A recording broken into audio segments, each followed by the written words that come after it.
listening to Catholic Sprout, the daily podcast for Catholic kids that strives to plant seeds of faith.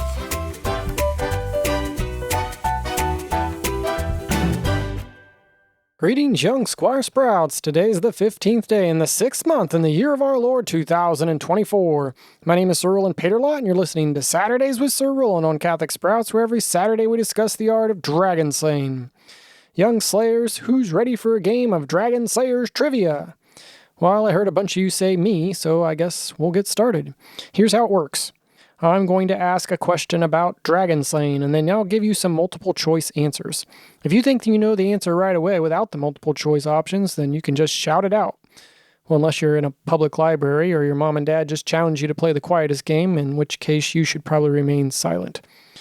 Now, usually we do trivia on a specific topic, like saints or dragons or virtues. But today I thought I would mix it up a little bit. Each question is going to have a different topic, kind of like the TV game show Jeopardy! Are you ready?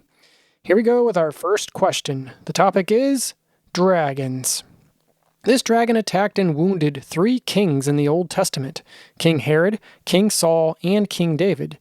But this dragon was slain by the 3 kings in the New Testament, the wise men who brought gifts of gold, frankincense, and myrrh to the newborn king, baby Jesus.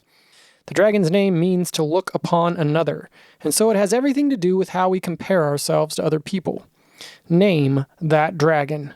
Is it A, the red dragon of pride, B, the orange dragon of envy, C, the yellow dragon of sloth, or D, the blue dragon of wrath?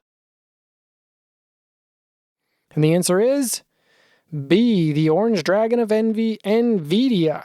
Envy means to feel sorrow when others succeed or feel happy when others fail.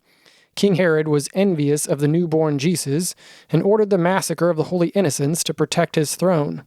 King Saul was envious that other people liked David after he killed Goliath, so he sought to kill David.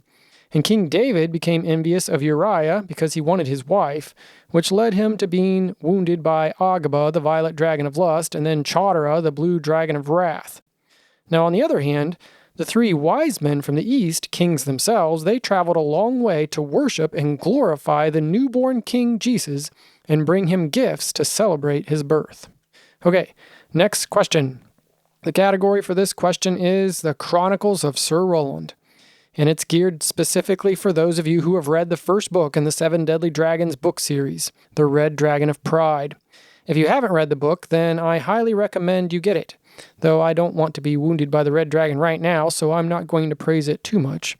I'll just say that the artwork is exquisite, because I didn't do that part. But even if you haven't read the book, it's a multiple choice question, so just guess. Okay, here's the question. In Book 1, The Red Dragon of Pride, Rolland gets badly wounded by the red dragon, which causes him to do which of the following sins? A, he lies, B, he cheats, C, he steals, or D, all of the above? And the answer is, unfortunately, D, all of the above. That's all I'm going to say about that. It's quite embarrassing, but if you want to know the juicy details of why and how he lied, cheated, and stole, then you'll have to read the book. Trivia question number 3. The topic is weapons of virtue. This medieval weapon was humongous and could catapult large boulders across long distances. It's designed to slay the biggest dragon of them all.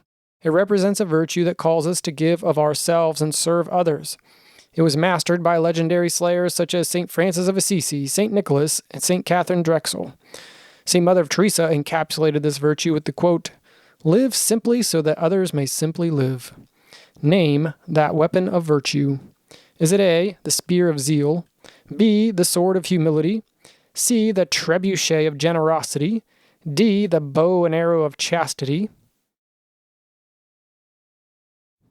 And the answer is C, the trebuchet of generosity. All right, question number 4. The category for this question is the armor of God. This piece of armor is featured in Book 5 of our 7 Deadly Dragons book series, and it can protect us from 2 methods of attack by the blue dragon. Number 1, it can help us escape from situations that are too difficult when we aren't prepared to fight with virtue. Or number 2, it can help us to courageously stand our ground and share the truth of the gospel with love and bring justice to an unjust situation, even if we get persecuted for it. Name that piece of armor. Is it A, the helmet of salvation, B, the shield of faith, C, the sword of the Spirit, or D, the boots of peace?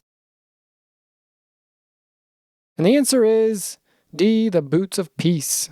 Okay, next question. The category is Legendary Slayers of Ages Past. This legendary slayer will be featured in our final book, Book 7, The Violet Dragon of Lust.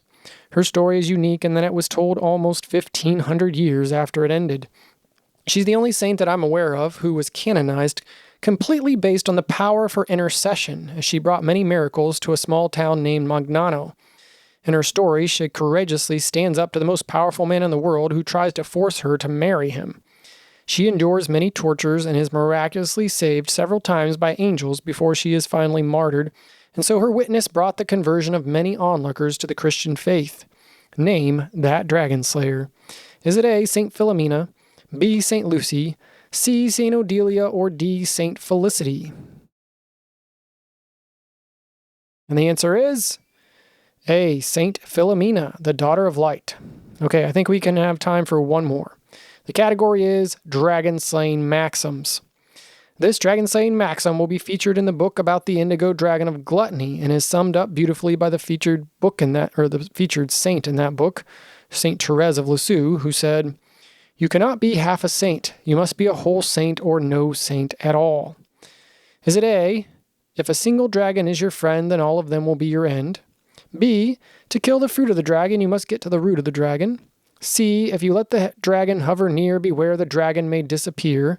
Or D, you cannot hide from the dragon's toxin, either slay or be slain, there is no third option.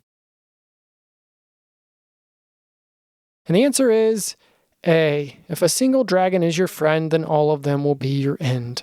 And on that note, I'll leave you with the summertime challenge. Beware of that gluttony dragon. Enjoy a bowl of chocolate ice cream this summer, have the occasional snack or treat, and celebrate with a piece of cake when your friend has a birthday party. But please, do not let Gula talk you into eating way too much of anything. He's not your friend, no matter how much he tries to bribe you with Twinkies.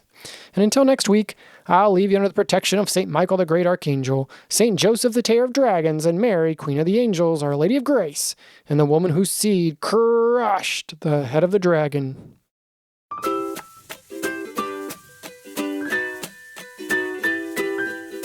That's it for Catholic Sprouts today.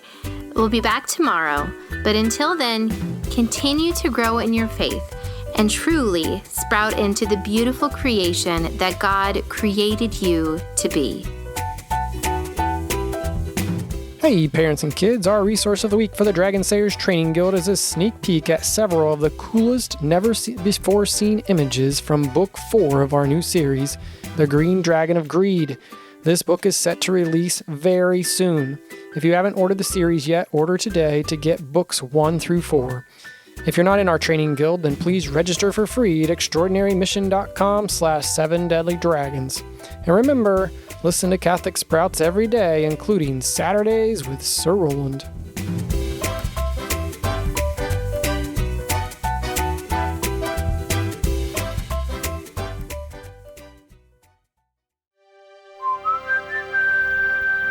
This podcast is part of the Spoke Street Network. For more great podcasts, visit spokestreet.com.